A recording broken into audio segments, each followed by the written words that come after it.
Исәнмесез, эфирда яңалыклар чыгарылышы, студияда Лилия Гатина, алга таба койбір темалар турында кыскача. Тез оңайлы һәм барысы да бер җирдә шолы педагоглары өчен эш урыннарында диспансерлаштыру оештырылды. Билимне тикшерделәр шолда бөтен дөнья татарча диктант акциясе узды. Шолда Комаров урамына кадәр Мәскәү проспектының дәвамын төзү мәсьәләсе буенча фикер алыштылар, халык тыңлаулары мэриядә узды. Проектчылар проспект Ходи Токташ һәм Фоменко урамнары белән гомуми транспорт каркасы магистрален берләштереләчәген хәбәр итте. Киләчәктә бу Шолы проспектына йөкләнешне киметергә мөмкинлек бирәчәк. Халык тыңлауларына килүчеләрне исә бу канәгатьләндерми. Сәбәбе нидә? Бу хакта алдагы материалда сөйләрбез. Мәскәү проспектының дәвамын төзү буенча фикер алышу бик кызу булды. Халык проект буенча үзләренең кискен фикерләрен җиткерде. У нас улица Заречная. У нас так низко она. И два параллельных проспекта. Мы и так дышать не можем, когда нет ветра. Потому что с одной стороны гаражи, с другой стороны большегрузы.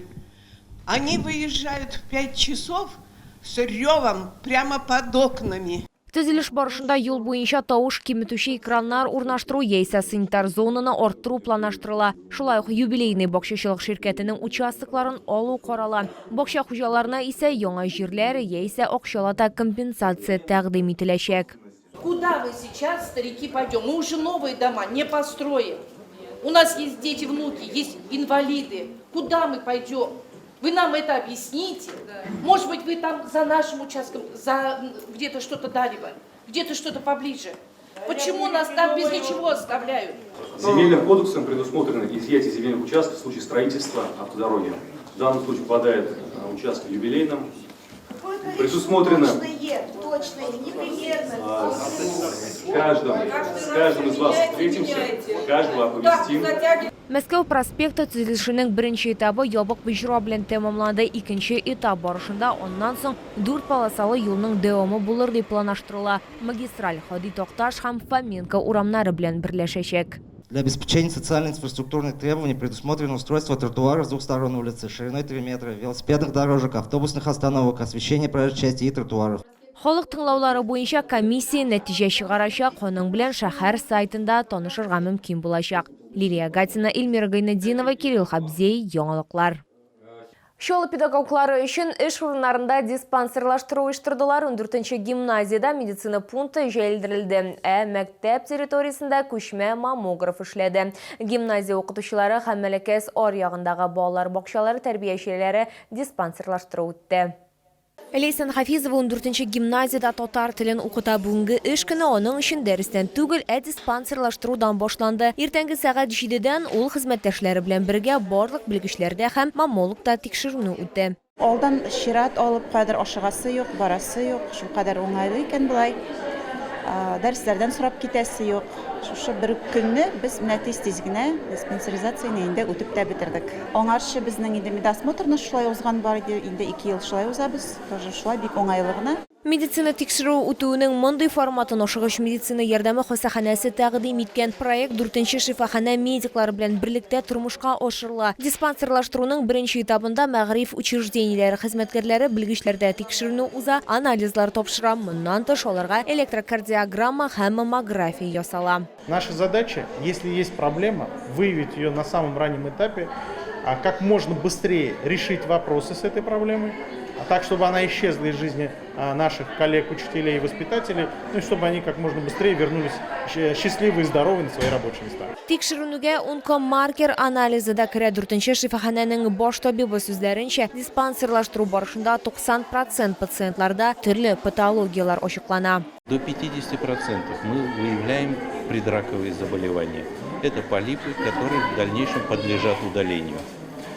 За сентябрь месяц из приглашенных на второй этап 17% пациентов получили диагноз рак кишечника.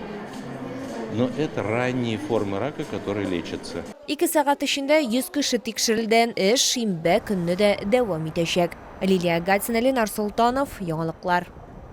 Бүгін шоуда бүтін дүния татарша диктант акциясы узды. Онда балалар бақшаларындағы сабыйлардан алып пенсионерларға қадар барысы да қатнаша ала. Өз білімлеріңнен бойданшықларда да, проект сайтында да сынап қарыға мүмкін. Біздің тішіру түркімі мэрияға барып қатнашушылар білен аралашып қайтты.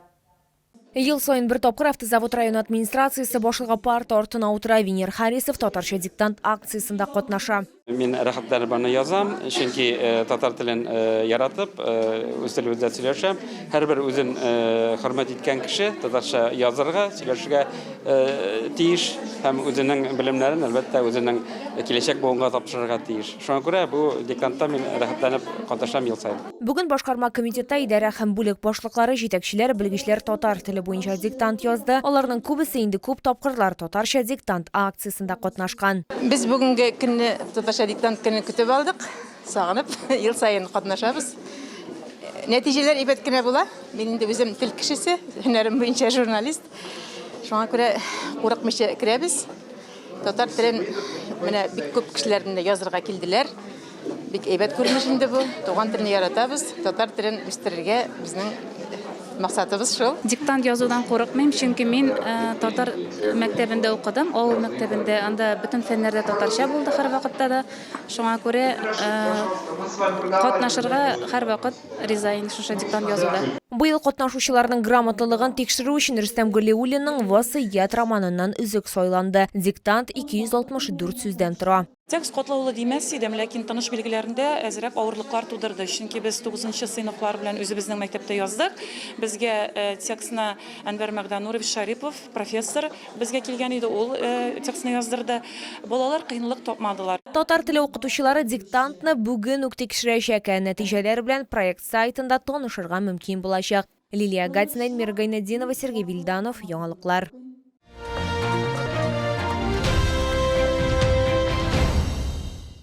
Яңгырлар ява, суыта бара, демәк җылырак киенергә кирәк. Йоршолда шәһәрдәшләрне һәм килгән кунакларны Белоруссия ая киемнәре күргәзмә ярминкәсе сөендерүен дәвам итә. Күннән эшләнгән хатын-кызлар өчен сапагилар, ярым сапагилар, иратлар, ботинкалар һәм ярым ботинкалар. Буларның барысында Муса Җәлил проспекты 55Б үзәк сәүдә үзәгендә алырга мөмкин.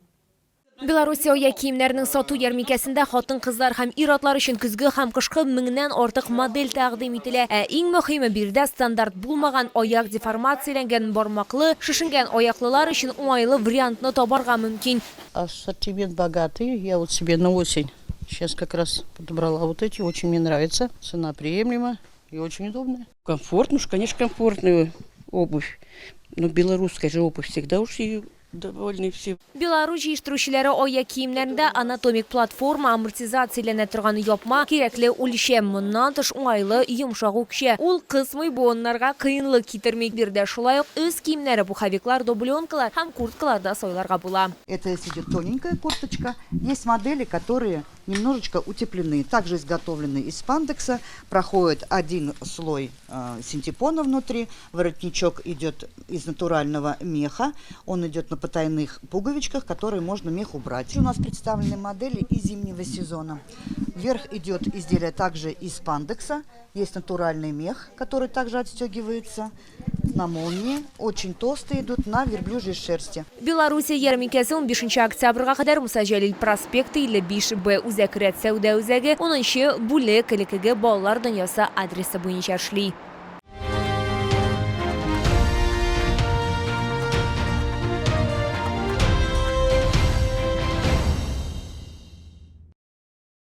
Бу сезгә җиткерәсе соңгы мәгълүматыбыз иде. Мин Лилия Гатина, сезнең белән сау булашам, исән имин булагыз.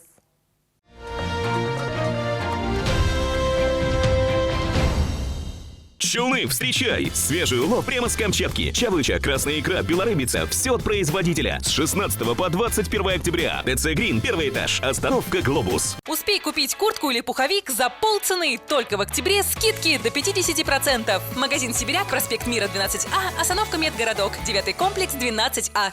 Продсклад «Победа». Грудинка свиная аппетитная, гордость мясника 115,90. Сок томатный «Райское лето» 79,90. связи с расширением штата требуется слесари по сборке металлоконструкций, электрогазосварщики на полуавтомат. Опыт сборки металлоконструкций, хорошее чтение чертежей. Зарплата достойная, оформление в соответствии с ТК РФ. В Центр занятости населения требуется специалист, ответственный за электро- и теплохозяйство. Телефон 52 89 02.